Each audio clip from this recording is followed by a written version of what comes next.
Yesu ashimwe.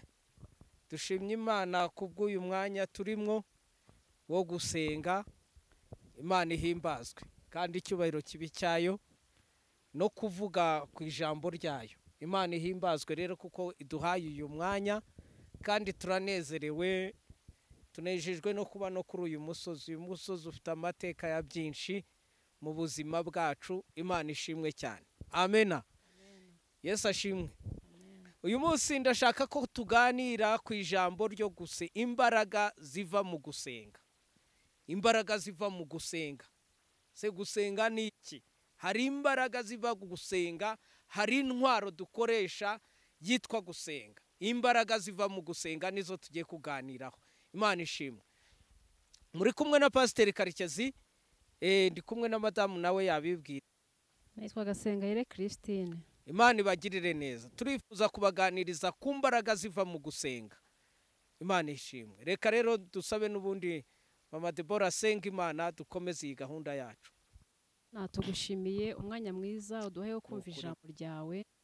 Dusengeye umugago ugiye kurivuga ntaba ari we, umwuka wera amubeho cyane avuga abwirijwe nawe. Dusengeye imitima izumvira ijambo yose kugira ngo Mwami Imana yacu izagire aho rikura naho rigeza. Byambaje mu izina rya Yesu.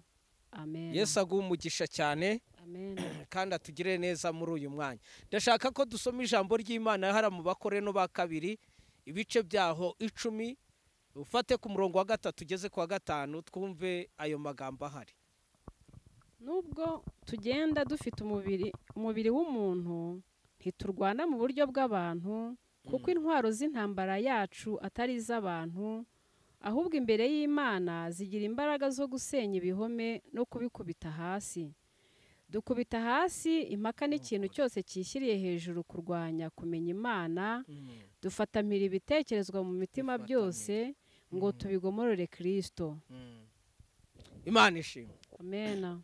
Pawulo aravuga ati nubwo dufite iyi mibiri tukaba tumeze nk'abantu bisanzwe, ariko intwaro z'intambara zacu dukoresha ntabwo ari nk'iz'abantu bisanzwe.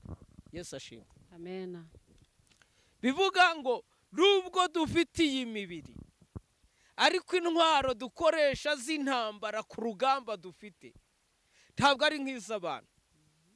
Intwaro z'abantu urazumva? Imbunda, imipanga, imiheto, ibiru. Hari n'indi ntwaro abantu bakunda gukoresha yitwa magambo. Izo ni intwaro z'abantu. Ariko Pawulo waravuga ati ntabwo ari zo turwanisha. Imana ishimwe. Amen. Dufite urundi rugamba turwana dukoresheje intwaro z'umwuka. Imana itugirire neza. Amen. Ati dukubita hasi tugasenya ibihome dukoresheje iyo ntwaro zitari iz'abantu, intwaro yitwa gusenga. Yesu ashimwe cyane. Amen. Amen. Amen. Ngo dufatamiri n'ibintu bitekerezwa mu mitima yabo kugira ngo tubigomororere Kristo. Amen. Amen. Yesu ashimwe. Amen. Tubifatamiri. Hari ibintu tujya dufatamiri bitekerezwa mu mitima y'abantu, biri mu mitima y'abantu, noneho tukabifatamiri tukabizana kwa Kristo wacu. Imana itugire neza. Amen. Hari igihe kimwe Risa yafashe mpiri. Oh, haleluya. Amen. Yongezaho ndanezerwa. Siriya yari ifitanye ikibazo na Isiraheli, kandi gahora itera Isiraheli buri gihe kandi kayinesha. Rimwe Siriya baricara umwami n'ingabo ze bapanga kugira ngo batere muri Isiraheli. Ariko umukozi w'Imana Risa aho yabaga muri Isiraheli hameze nk'aha h'ubutayu, nk'aha mu cyaro nk'icyo, Mwuka w'Imana akamubwira ati genda uburire umwami wa Isiraheli, mubwira ashyira ingabo ibunaka, kuko hari inama yabereye muri Siriya iza kubatera. Barabatera. Imana itugire neza. Amen. Nuko umwami wa Isiraheli agafata ingabo akazishyiraho Elisa yamubwiye.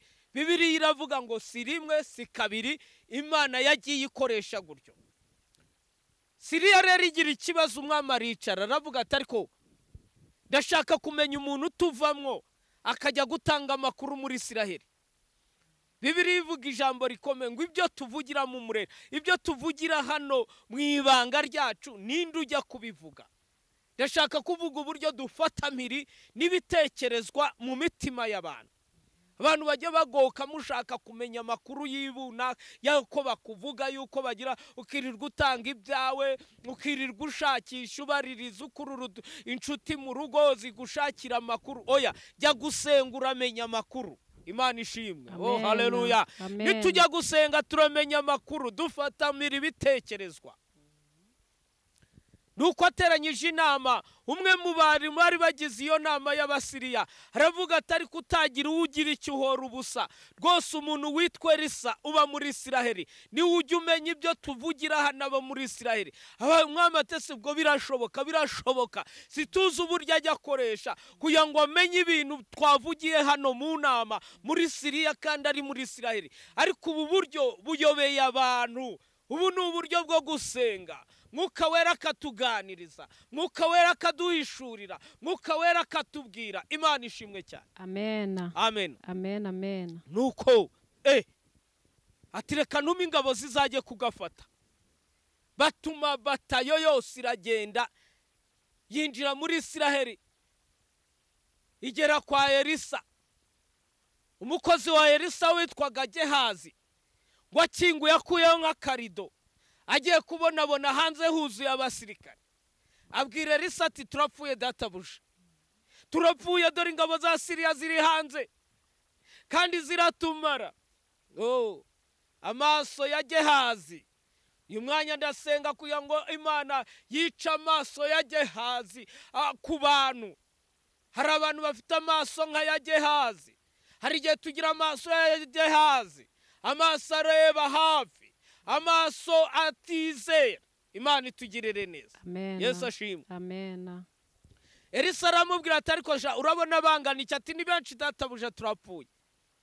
Elisa arasenga ati Uwiteka we, yaba wahumuraga amaso ya Gehazi akareba ingabo zihora zigose hano, zihora zitugose, ntabwo yatinya bari Abasiriya. Ati Imana we, humura amaso ya Gehazi. Gehazi agiye kubonabona hose, no mu madushe, no mu matuwarete, no mu byumba, no mu gikoni. Burya haba abamarayika baturinze. Agiye kubonabona muri saro, haba abamarayika baturinze. Aravuga ati noneho nta kibazo, ndabona turinzwe n'ingabo ziruta ziraza Abasiriya. Ntabwo. Amena. Elisa arasohoka, arababaza ati murashaka nde? Ati Elisa. Ariko yari yasenze ati Uwiteka we, huma amaso ya ziriya ngabo.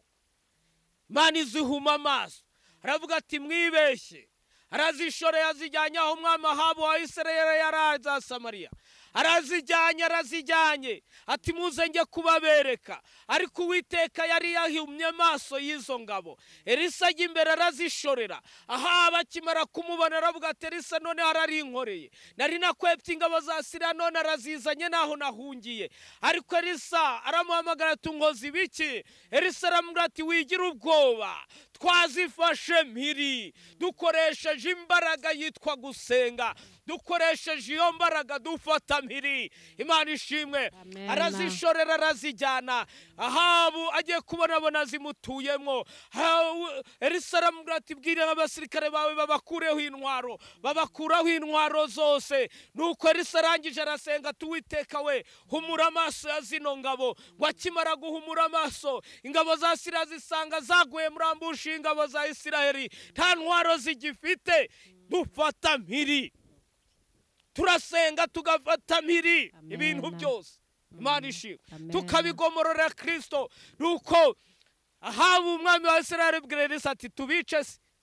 Ati se abuze uko bafashwe? Imana ishimwe.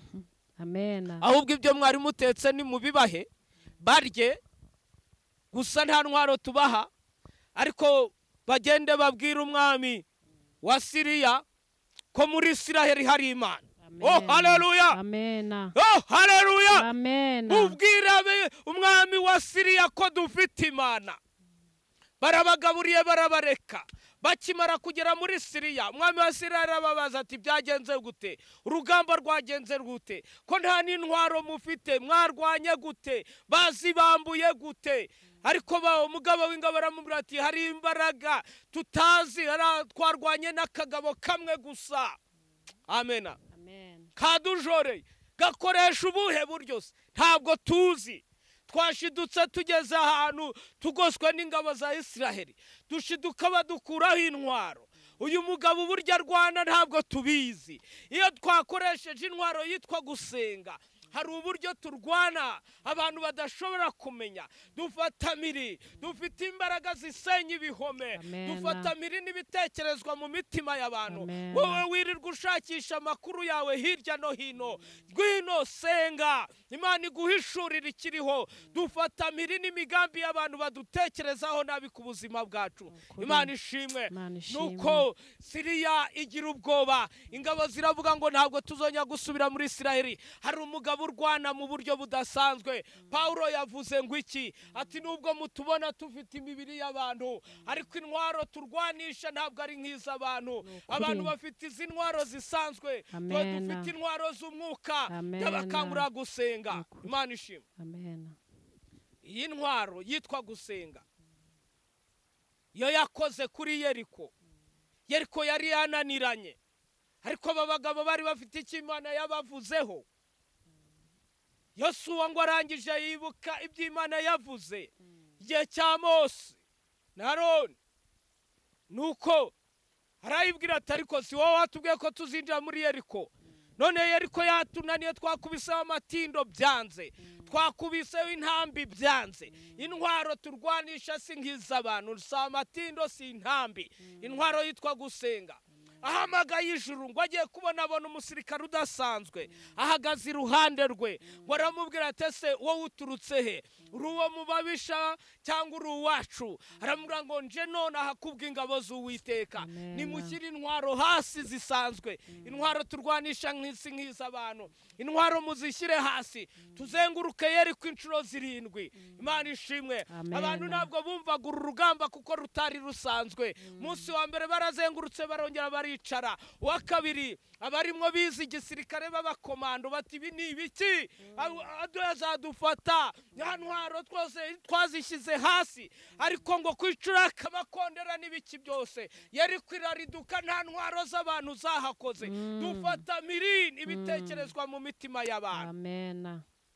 Iyi niyo ntwaro yitwa gusenga Esiteri yabwiye Abayuda gukoresha. Bagafata mpiri byari biri muri Azerusi, akongera gutekereza kuri Moridekayi ko nta kintu yamuhaye, ubutabazi bukaboneka. Izi ni imbaraga ziva mu gusenga, tutarinze dutuma abantu, tutarwanya kimuntu. Jya numva abakristo bamwe bavuga ngo bazahangana. Uzahangana ute n'umuntu ngo tuzabonana? Muzabona nimuhanganira usenga, nimubona nusenga. Imana itugirire neza. Oh haleluya. Ndashaka kubakangurira gusenga. Dufata miri, intwaro zacu ntabwo ari nk'iz'abantu. Ntabwo twirirwa tubunze amagambo ngo turwanisha amagambo. Ntabwo tujya kurwana twimenyekanisha hirya no hino. Ntabwo dufata inyundo n'amatindo n'imbunda n'ibindi byose. Dufite intwaro ikomeye yitwa gusenga.